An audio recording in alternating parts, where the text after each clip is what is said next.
Hi, I'm Mitch, and welcome to the Restoration Road. My guests today are Marc and Delaney Baumann. I had the privilege of coaching Delaney in basketball, and she was a teammate of my daughter.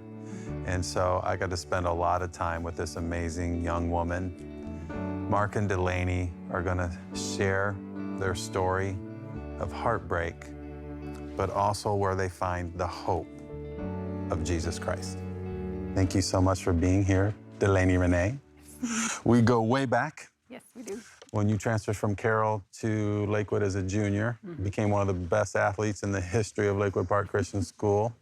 Marc, talk about your background, where she found you from. We met in college. We met at Anderson University when she transferred there. And we have a really, really strange story how we met. I was in my senior year, had all my credits, was ready to graduate, and about a month into my senior year, my advisor came and told me, you're not gonna have all your electives done. You're missing one of them. Oh, and my. So I was a little distraught, but they said, hey, we have somebody that would take you late. And so it ended up being a music for education. Is that right? Education. Elementary education music class. I'm an accountant. So I said, sign me up. I'll play the recorder. I've played a little piano in my life. And so they dropped me in this class a month late, and it happened to be the class that Delaney was in. No kidding? And we met only because of that situation. So it was very, very odd. What was your major at that time, Delaney? Elementary education. And had you had any other majors? Nursing. Uh-huh. Yep. How many schools did you attend? 6. Isn't it awesome That's that great. you found them in that class? Yes. Why'd you come to Anderson all the way from, you grew up in Wisconsin? Right. My desire was to have Christian education. There wasn't a lot of options where I'm from up in Wisconsin. And I had a brother that went to Huntington University. And so we had been familiar with the area and the schools in the area. And so we kind of did the tour of, Taylor, Huntington, Anderson. A ton of them. Right. And Anderson, I felt, had the best business school out of them. I felt the most comfortable with. I met with the professors there, and I just really felt at home there. And I had another brother that started attending there the year before I started. So it felt like a great fit for me, and it was honestly pretty nice to leave the state and kind of be on my own and experience everything that goes with that. Are you a preacher's kid? I am. And how'd that affect your upbringing? With your faith, is what I mean. God was always a part of my life. I didn't have this, salvation moment later in life. So it was something I grew up with. My dad stepped into a pastoral position while working other jobs. That wasn't like his vocation, really. And so he did a great job of just making that a part of our everyday life. I remember I actually stumbled across a study we did, and he had us go through every book of the Bible and create a synopsis. Like, this was the author. Your dad? Oh, yeah. And so we did church at home for a while. That's really cool. And so I must have been like 10 or 12 when we were doing this. And I was like, I don't know what I'm doing here. Like, what's a synopsis? And so I had, my older brothers helped me a little bit, but you had to read through, try to glean something from it, throw some Bible verses out there. So I became extremely familiar with the physical text of the Bible. And I think just my parents laid just a wonderful foundation for me to grow later on as my faith matured. Delaney, you're a nurse practitioner with DeKalb Health, and I'd like you to just kind of describe your journey there, and then I want people to get what kind of task-oriented young lady you really are. Sure. So initially, when I chose to pursue nursing as a freshman in college, I had kind of done it because I felt like people didn't really think that I could. And so I wanted to prove to people that I could be a nurse. And I went my freshman year, I attended Hope College in Holland, Michigan, and unfortunately didn't get into their nursing program. So found myself trying to figure out, is this exactly what I want to do? Is this what I'm supposed to do? And if so, I'm going to have to find another location to pursue nursing. So I ended up going to Anderson, and in the meantime, changed my major to elementary education to meet Marc. After that, after What a sacrifice. That is. yes, after my sophomore year at Anderson, I was convinced that Marc and I were going to get married, and we weren't going to stay in Anderson. So I made the decision to attend Ball State my junior year, just to kind of save money, and because I knew that we weren't going to continue to be there. Then after my junior year at Ball State, we got married and moved back to Fort Wayne. And I finished out a general studies degree at IPFW. And then probably about a year later, I realized that I wanted a career. And so Marc made the sacrifice to allow me to go back to nursing school. And I started with an associate's degree and then achieved my bachelor's degree and then did my master's and completed my master's in December of 2017. You kind of flew through that, didn't you? It was pretty quick. And weren't you teaching as well? Yes. And having children that we're going to talk about? Yes. You're amazing. You're absolutely amazing. She doesn't stop. She doesn't, does she? Yeah. Well, talk about your children. So we have Isaac, who's 5 years old. He's our oldest boy. Then we had Lucy just 2 years later. And then after Lucy, we actually, Delaney got pregnant again with another girl. And they would have been a very short 17 months apart. So like it was a very quick, tight turnaround. So it was a little scary, but exciting. I think we had our eyes on three all along, so that worked out well. And then that is actually like where our story kind of starts. That was Rowan. Mm-hmm. And we found out at 27 weeks that she was stillborn. And so we went to the hospital and we had to deliver there. And that was our third child. And I think we'll probably talk more about that, right? And then after that, we had Beau, which is called, after a loss, a rainbow baby. And so Beau is our fourth child. And now, actually, Delaney is pregnant with our fifth child. Are you kidding me? Is this going to be it? Or you don't know? We hope so. Congratulations. Thank you. Oh, my goodness. Yes. So Oh, we can just conclude the show right now. Oh, my goodness.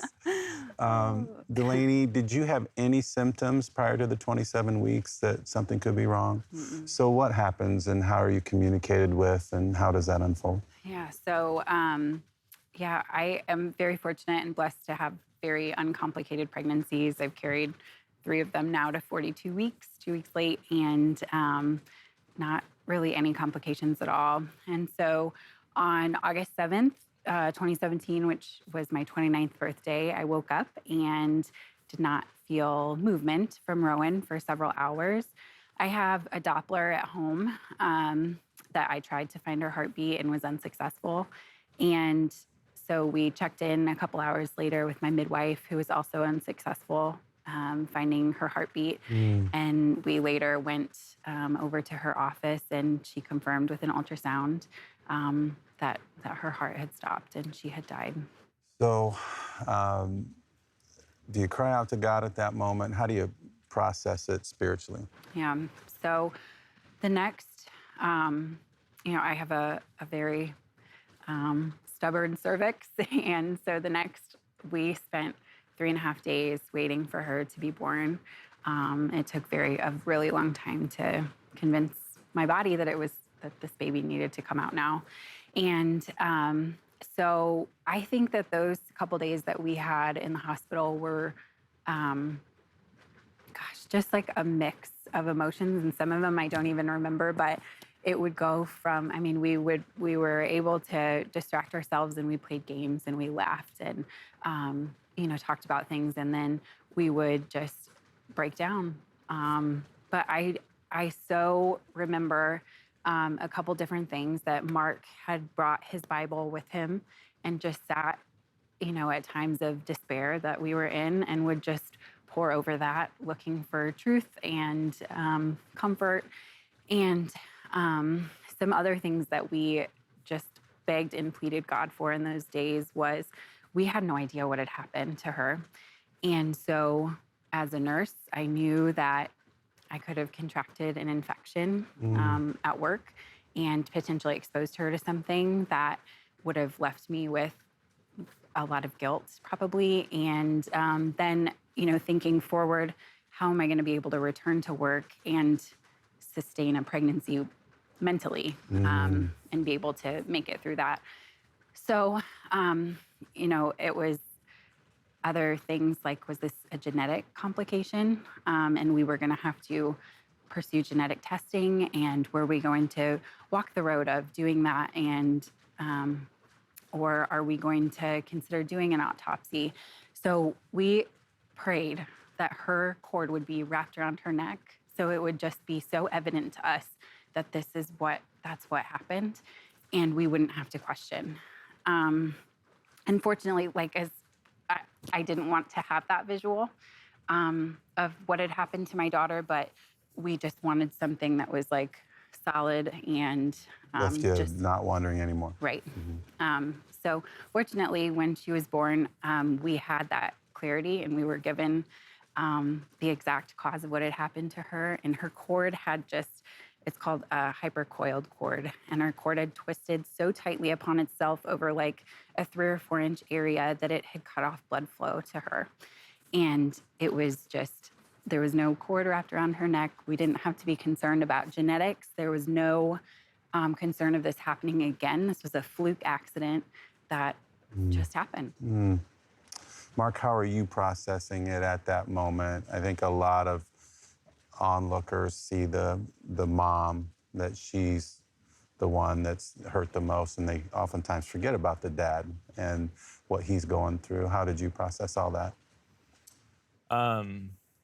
Like Delaney said, it was just a classic roller coaster of emotions.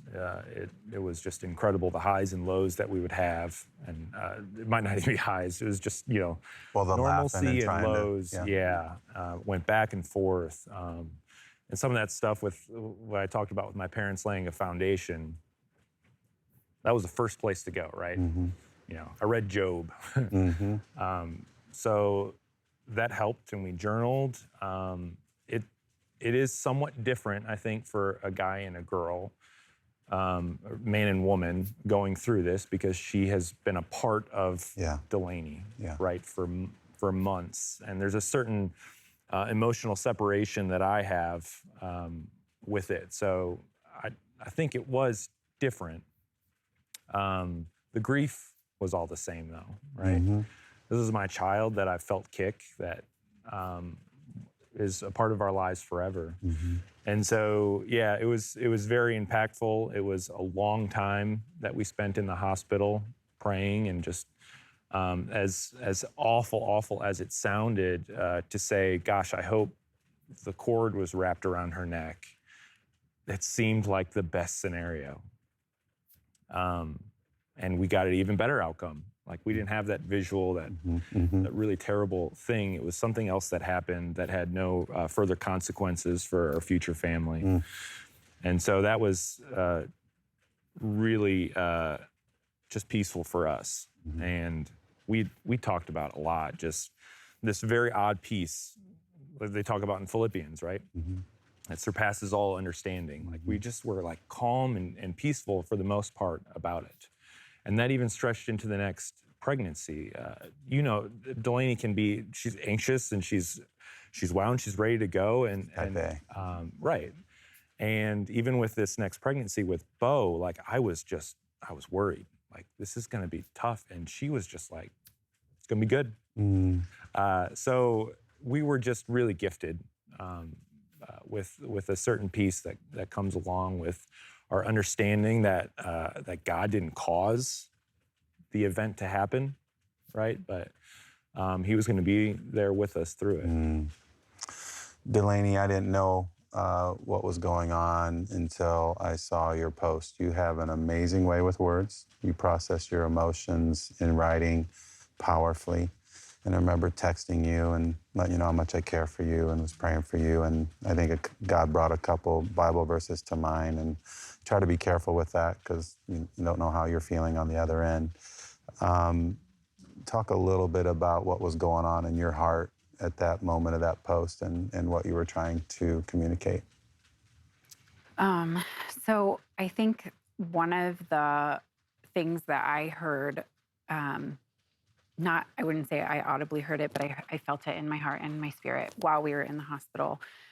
We had chosen Rowan for her name. We knew that that was going to be her name for a while, but we hadn't picked a middle name for her. I just kept hearing this choose joy in my spirit and in my heart. And Joy was one of the names that we had chosen potentially as a middle name for her. And I looked at Marc and I said, I think that her middle name should be Joy.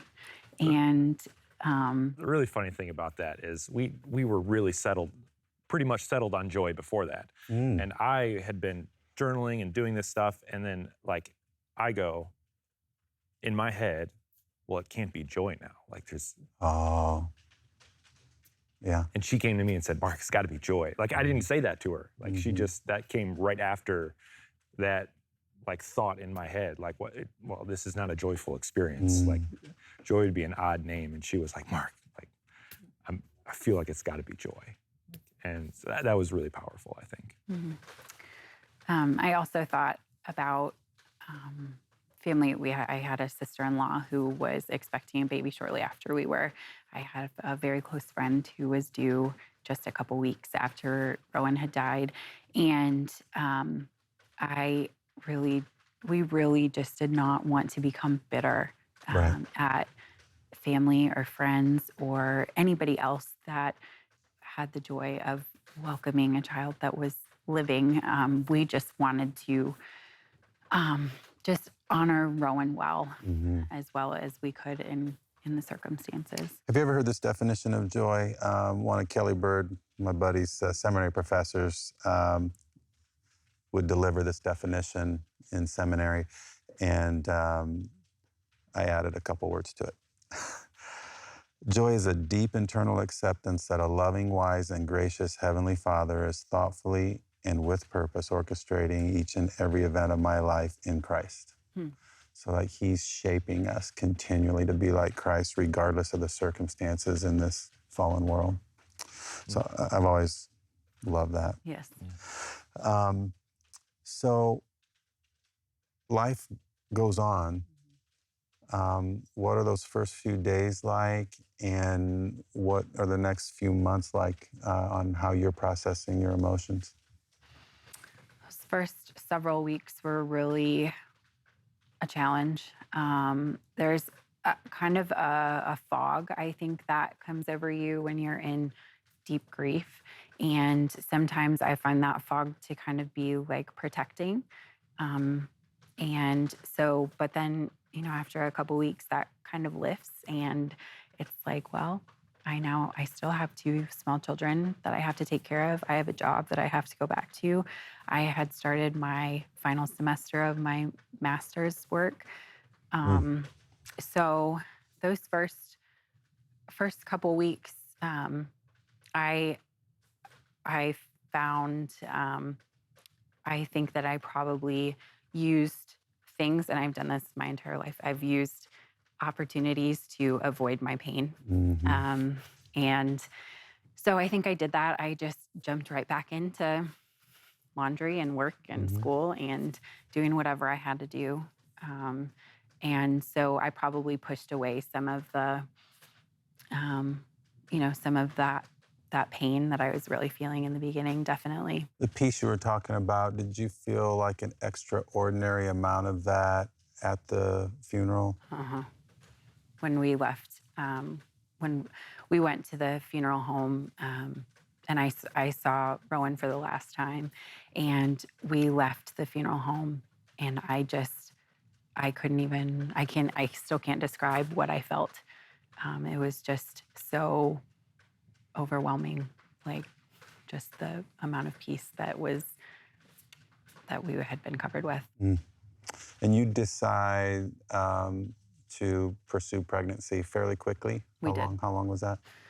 We got pregnant with Bo You have better memory than I do. about 3 months later. Oh my goodness. Mm-hmm.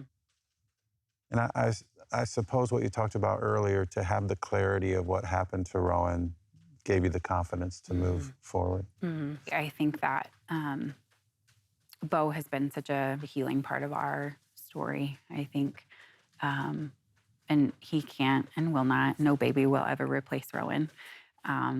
But he's certainly put pieces of my heart back together. Were you concerned during the pregnancy at all, even though you had the clarity of the physical reasons? When it comes to attempting to get pregnant, I am pretty controlling with that. And so I track everything and am very diligent with those kinds of things. And What makes you a great MP? after a couple months of being unsuccessful getting pregnant after Rowan had died, and this is maybe the only time that I've audibly heard the Lord tell me, give it up. He said, give it up to me. And the next, 2 weeks later, I was pregnant. And it was from that point that I knew in my heart that in 9 months, I would hold this boy, this sweet baby in my arms, and he would be fine. And he would heal parts of me that I thought were beyond repair. And I just was given this great gift of peace. And there were days where I was concerned and worried, but nothing like how it could have or probably should have been given our circumstances. Well, you get blessed with Bo, and God does something on your heart that you want to use your pain for a purpose. How does that come to fruition in your life? So shortly after Rowan's death, when I was working on my master's, my final capstone project for my master's, I had the opportunity to create resource packets for women that are in the hospital experiencing similar circumstances. And what I really felt after Rowan had died when we were in the hospital was I didn't know what to do. I didn't know really anybody that I could reach out to and say, hey, what do I do here? And so we hadn't buried our parents. We didn't know how to contact funeral homes. We didn't know any of that information. And so I just really felt like I should take this opportunity to help these women that come after me and provide them with all of the funeral homes' contact information. And these are your options. And these are great online resources. And these are books that I have found to be very helpful. And, here's my phone number. I'll talk to you. So that was kind of where that started. And then over the course of the next several months, I just really felt like the Lord was pulling on our heart to serve people in our community that experience miscarriage and stillbirth and infant loss. And as the numbers came to fruition for us on how many stillbirths and infant deaths there are in our community, I couldn't help but not do something about it. There are a lot. Yes. Yeah. So in Allen County and the 8 surrounding counties, there are over 120 stillbirths, which is a fetal death at greater than 20 weeks gestation, and infant deaths annually. So 120 of them every year. Oh my goodness. So you'd start doing it just with your life and relationally, and then you realize maybe we should start a nonprofit? The accountant over there? Yes. We were just dead set on this not creating more pain. So if we allow anxiety, if we allow bitterness, if we allow jealousy and anger and all that stuff to flow from this, we're making a bad situation worse. And we thought that was just no way to honor our daughter. We felt like we didn't want to add more negatives. And so the only option then was us to create something positive out of it. And the idea was, birthed from Delaney, and she is, a CEO, right? She's that type A that she just goes and gets it. She saw and she had a vision of what this could be, and she went for it, which is great. And I was there trying to support her as best I could along the way. And so. The nonprofit's called Remembering Rowan. And how does someone in a hospital through a similar circumstance as you find you? So we have information that's been disseminated to virtually all the hospitals in Allen County and then the 8 surrounding counties. And She knows how many surrounding counties. I hope I'm right. And then they just can contact me directly, or they can provide the information to the funeral home, and the funeral home can contact me directly. But basically what we're doing is offering grief support and grief resources, as well as just a personal connection with somebody who has experienced this before. And then also helping with funeral and burial costs, including like casket, flowers, burial plots, and headstones, and then as well as helping with medical costs associated with stillbirth. So these families can reach out to us on our website. We have an application on there for financial assistance for medical bills. And but we like to identify these families while they're still in the hospital, and then we just deal directly with the funeral home, and it's one less thing that the family has to be concerned about. And you are going to conduct an annual event, I think, to raise funds, and people can give to the nonprofit as well and help minister to young families in need. Yes. I love you to pieces. Thank you so much for coming today and sharing your stories. Yes. Thank you for having us. Our prayer for you is that you would have that peace and that joy. It passes all human understanding, Paul wrote. In fact, the book of Philippians is about joy. Joy in suffering, joy in serving, joy in believing, joy in giving.